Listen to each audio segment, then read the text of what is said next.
چھٹا کلمہ، کلمہ ردن کفر کی اہمیت اور فضیلت۔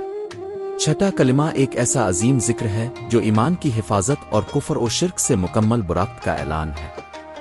اس میں انسان اپنے عقیدے کو صاف اور مضبوط کرتا ہے، اللہ تعالیٰ کی وحدانیت اور نبی کریم کی رسالت کی گواہی دیتا ہے، اور تمام باطل عقائد، شرک، کفر اور جھوٹ سے پناہ مانگتا ہے۔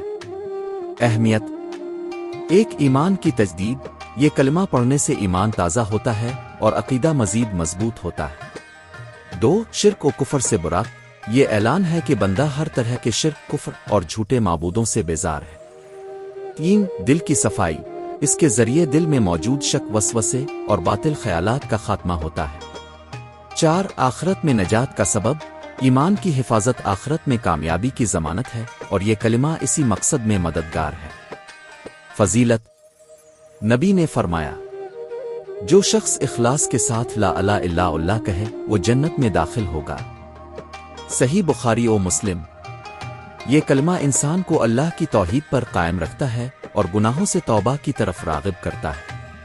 یہ کلمہ ایسے الفاظ پر مشتمل ہے جو ایمان اور برات دونوں کا اعلان کرتے ہیں، اس لیے اسے پڑھنا دین کی مکمل حفاظت ہے۔ عملی مشورہ: روزانہ فجر اور عشاء کے بعد کم از کم ایک مرتبہ چھٹا کلمہ پڑھنا ایمان کو تازہ رکھنے کا بہترین ذریعہ ہے۔